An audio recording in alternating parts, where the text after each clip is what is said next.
പൂജ നമസ്കാരം. നമസ്കാരം. നമ്മൾ ഇന്നലെ വെസ്റ്റ് ബംഗാൾ ചർച്ച ചെയ്തു. ഇന്നിപ്പോൾ ആസാമാണ്.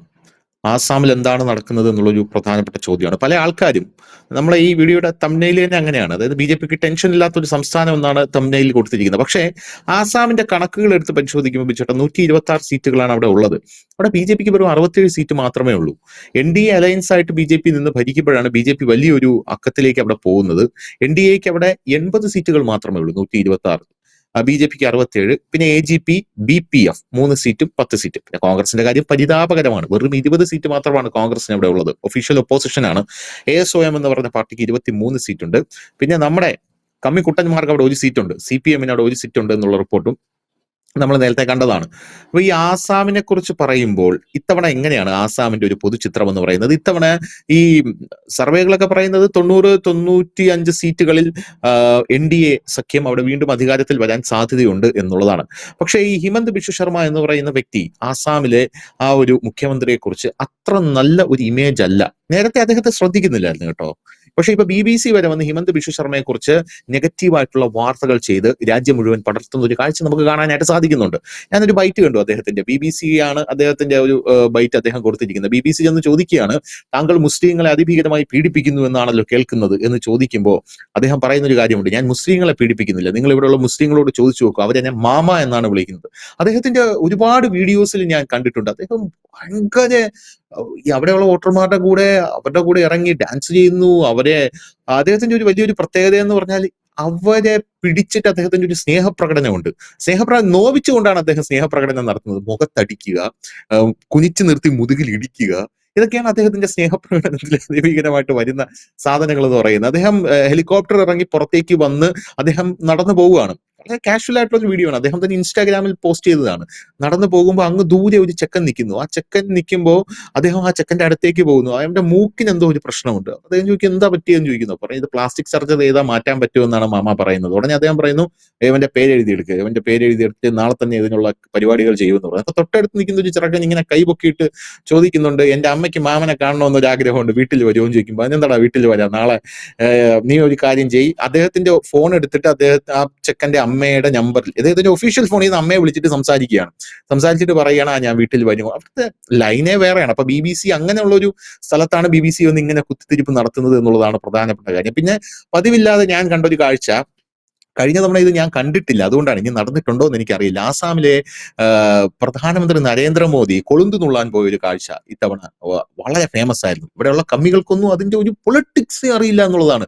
ഞാൻ അതിനെപ്പറ്റി വാട്സപ്പിൽ ഒരു സ്റ്റാറ്റസ് ഇട്ടിരുന്നു കേട്ടോ.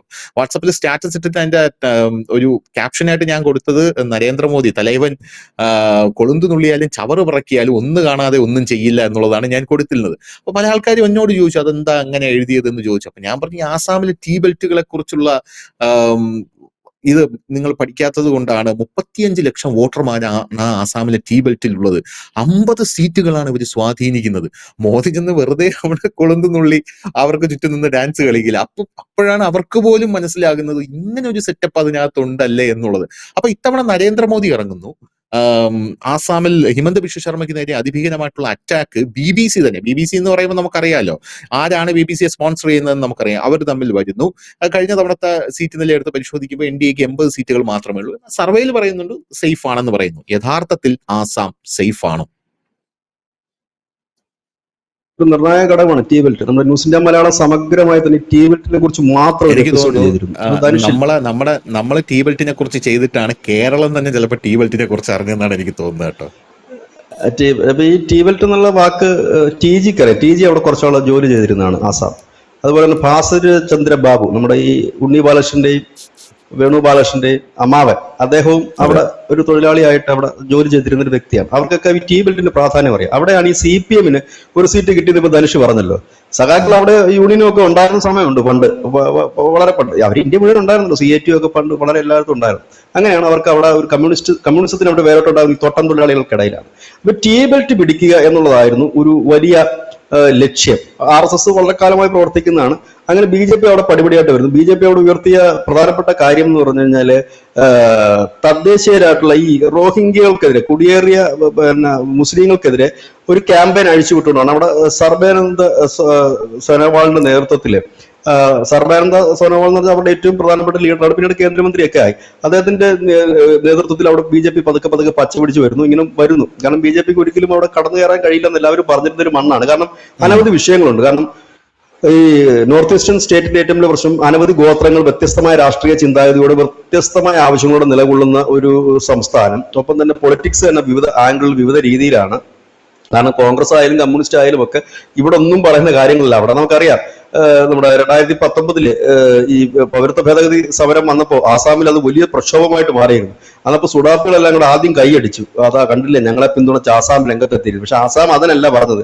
ആസാം പറഞ്ഞത് 1971 ശേഷം വന്ന് എല്ലാവരും ഇവിടുന്ന് അടിച്ചു പുറത്താക്കണം.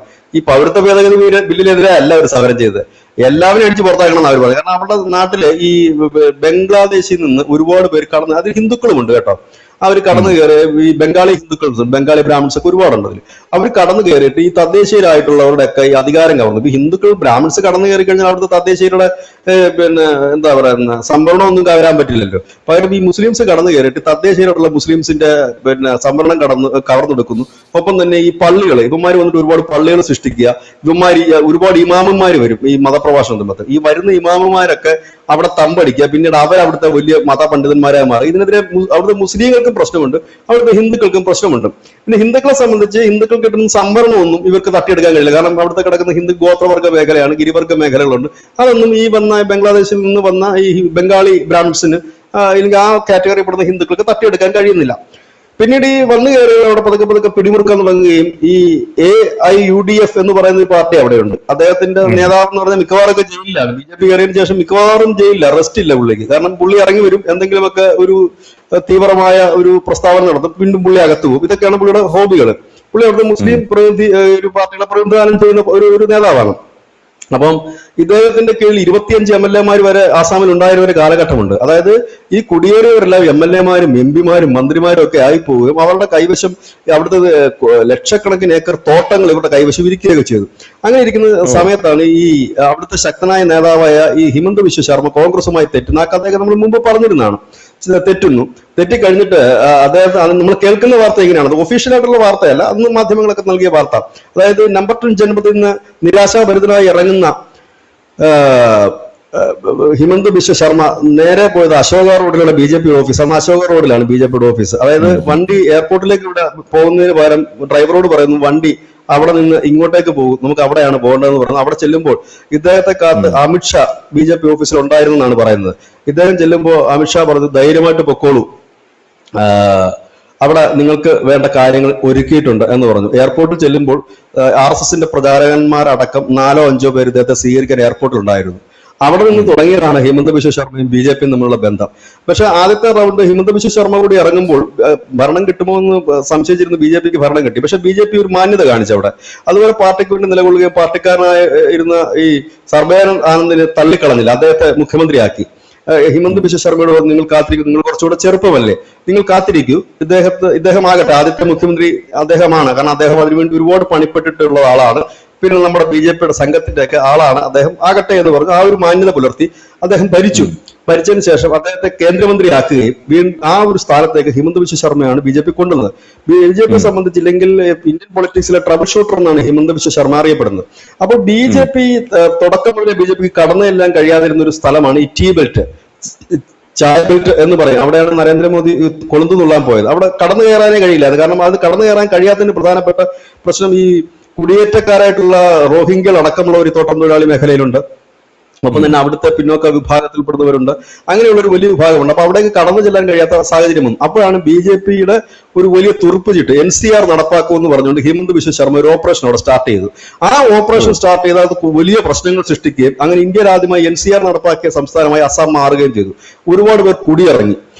അതായത് ഈ മുസ്ലിംസ് അതായത് റോഹിംഗ്യകൾ അടക്കമുള്ള ഒരു കുടി ഇറങ്ങിക്കഴിഞ്ഞപ്പോഴേക്കും ഈ തോട്ടം തൊഴിലാളികൾക്ക് അദ്ദേഹം ശമ്പളം കൂട്ടിക്കൊടുത്തു, ഈ ഹിമന്ത ബിശ്വ ശർമ്മ. അതോടുകൂടി തന്നെ ഈ തോട്ടം തൊഴിലാളികൾ വലിയൊരു വിഭാഗം BJPയുടെ ഒപ്പം, കാരണം ഈ തോട്ടം തൊഴിലാളികൾ അടിമകളെ കണക്ക് ജോലി ചെയ്യുകയായിരുന്നു. ഇനി മുസ്ലിം സമുദായത്തിന്റെ പ്രീതി എങ്ങനെയാണ് പിടിച്ചു പറ്റിയെന്ന് വെച്ച് കഴിഞ്ഞാൽ അവിടെ ഈ ഒരുപാട് ടെറർ ഗ്രൂപ്പുകൾക്ക് വേണ്ടിയിട്ടുള്ള ഈ പരിശീലനം ഒരുപാട് മദ്രസകൾ നൽകുന്നു എന്നുള്ള റിപ്പോർട്ടിന്റെ അടിസ്ഥാനത്തിൽ ഈ ഗ്രൂപ്പുകളെ മുഴുവൻ പൂട്ടിക്കെട്ടി.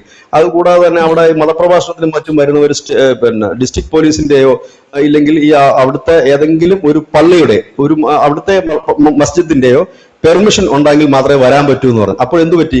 ഈ വന്നു കയറുന്നവർക്ക് അവിടുത്തെ ഇമാമുമാരെയോ മുല്ലമാരെയോ കണ്ട് സർട്ടിഫിക്കറ്റ് വാങ്ങിക്കുന്നതിന്റെ അവസ്ഥയിലേക്ക് എത്തി. മുമ്പ് അവരെ മൈൻഡ് ചെയ്യില്ലായിരുന്നു. ഇവർ നേരെ വരുന്നു, ഇവിടെ വരുന്നു, സ്വന്തമായി പള്ളി പണിയുന്നു, ഇവരായിരുന്നു എല്ലാമെങ്കിൽ ഇപ്പൊ ഇവരുടെ കൂടെ കാലി പിടിക്കേണ്ട അവസ്ഥയിലേക്ക് വന്നു. അത് അവിടുത്തെ മുസ്ലിംസിന് വലിയ രീതിയിൽ ഒരു സന്തോഷം പകരുന്ന ഒരു വാർത്തയായിരുന്നു. അങ്ങനെ അവരെ കൂട്ടിക്കിട്ടി. പിന്നീട് ബംഗ്ലാദേശികളുടെ മത്സ്യക്കച്ചവടക്കാരായിട്ടുള്ള ബംഗ്ലാദേശ്, അത് അവന്മാരുടെ കയ്യിരിപ്പ് കൊണ്ടാണ് അവന്മാർ പോയില്ലായിരുന്നു. അപ്പം ഇങ്ങനെയൊക്കെയുള്ള സംഭവം കൊണ്ട് അവന്മാർക്ക് അല്ലല്ല ഇവര് ഈ ബംഗ്ലാദേശിൽ നിന്നുള്ള മുസ്ലിംസിനായിരുന്നു അവിടെ മത്സ്യക്കച്ചവടം അടക്കമുള്ള വ്യാപാരങ്ങളൊക്കെ ഉണ്ടായിരുന്നു. ടൈമിൽ നമ്മളത് വാർത്ത മിയ മുസ്ലിംസ് മാത്രമല്ല, ഈ അവിടെ നിന്ന് റോഹിംഗ്യ അടക്കമുള്ളവരുണ്ട്. അവർ കച്ചവടത്തിനായിട്ട് വന്നവരാ. ഇവർ അവിടെ നിന്നുള്ള ഗ്രാമങ്ങളിലൊക്കെ താമസിച്ചിട്ട് നമ്മളത് ന്യൂസ് ഇന്ത്യ ഒരു വാർത്ത ചെയ്തിരുന്നു. ഒരു മാസം 30 റേപ്പാണ് നടത്തിയത്. അവസാനം ഹിമന്ത ബിശ്വ ശർമ്മ 30 റേപ്പ്. അവസാനം ജനം ഭയങ്കരമായിട്ട് സംഘടിക്കാൻ തുടങ്ങി. ഇവന്മാരൊക്കെ അടിച്ചിറക്കാൻ തുടങ്ങി. വീട് വാടക കൊടുത്ത് അതിന്റെ ഓർഡർമാരെ തല്ലാൻ തുടങ്ങി. അങ്ങനെ വലിയ വിഷയങ്ങളായി. അവസാനത്തെ ഒരു സംഭവം എനിക്ക് ഇപ്പോഴും ഓർമ്മയുണ്ട്.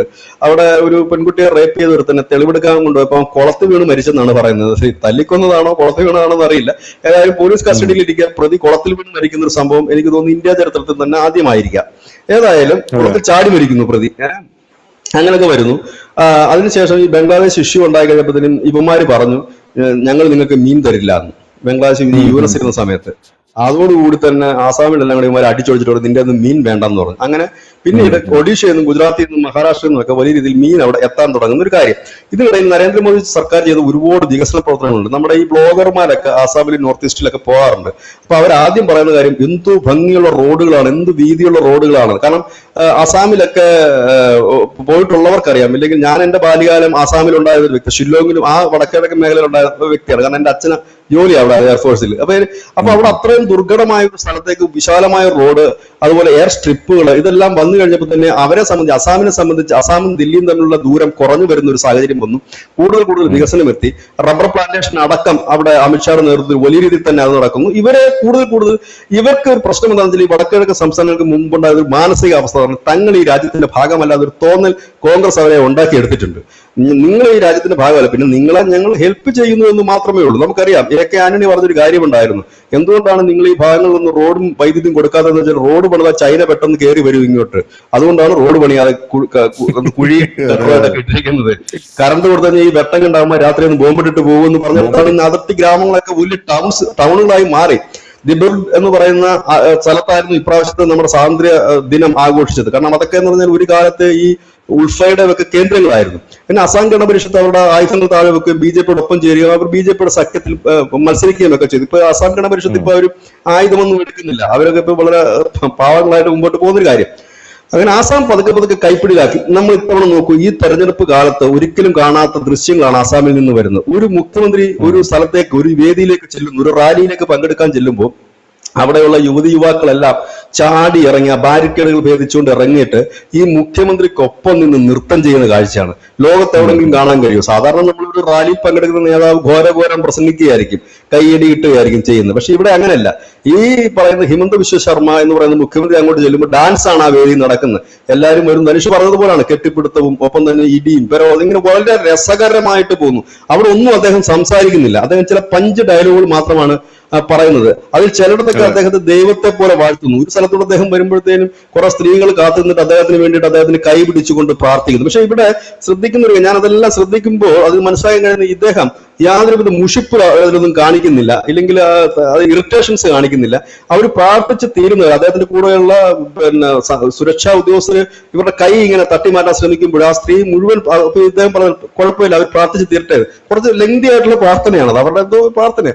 അതിലെല്ലാം അതുവരെ അദ്ദേഹം ക്ഷമയോടുകൂടി അതെല്ലാം കേട്ട് ഇരുന്നിട്ട് ആണ് മുമ്പോട്ട് പോകുന്നത്. ഇദ്ദേഹം ഇപ്പൊ ഇത്തവണ 90 സീറ്റ് കിട്ടുമെന്ന് ഹിമന്ത ബിശ്വ ശർമ്മയും പറഞ്ഞു. ഏറെക്കുറെ അതിനടുത്ത് കിട്ടിയേക്കാം. 90 സീറ്റ് ബി.ജെ.പിക്ക് കിട്ടുമെന്നാണ് അദ്ദേഹം പറയുന്നത്. അത് എത്രത്തോളം ശരിയാകുമെന്നുള്ള കാര്യം എനിക്ക് അറിയില്ല. കാരണം അസാം കണക്ക് കിടക്കുന്ന ഒരു സ്ഥലത്ത് ധനുഷ് നേരത്തെ പറഞ്ഞില്ല 68 സീറ്റ് എന്ന് പറഞ്ഞാൽ തന്നെ ഒരു വലിയ സംഖ്യയാണ്.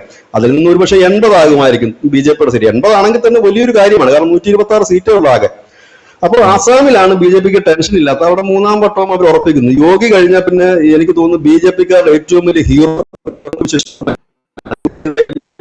ഒരു പടി മുന്നിട്ട് നിന്ന് ചെയ്തിട്ടുള്ള വ്യക്തിയാണ് ബുൾഡോസർ കൊണ്ടുവന്ന് ഈ യോഗി സർക്കാർ പൊളിച്ചതെങ്കിൽ ഹിമന്ത ബിശ്വ ശർമ്മ അങ്ങനെയല്ലായിരുന്നു. ഈ അവിടുത്തെ ഈ ആദിവാസികളുടെ ഭൂമികൾ മുഴുവൻ കൈയേറിക്കൊണ്ട് റോഹിംഗ്യ ഉൾപ്പെടെ അവിടെ അവർക്ക് സംരക്ഷണം ഒരുക്കിയത് പോപ്പുലർ ഫ്രണ്ടുകാരും SDPI-കാരുമായിരുന്നു. അത് നമ്മൾ വലിയ വാർത്തയായി ചെയ്തിട്ടുള്ളൂ. അതിന്റെ വിഷ്വൽസ് ന്യൂസ് ഇന്ത്യ മലയാളത്തിൽ നമ്മൾ കൊടുത്തത് എനിക്ക് ഓർക്കുന്നുണ്ട്.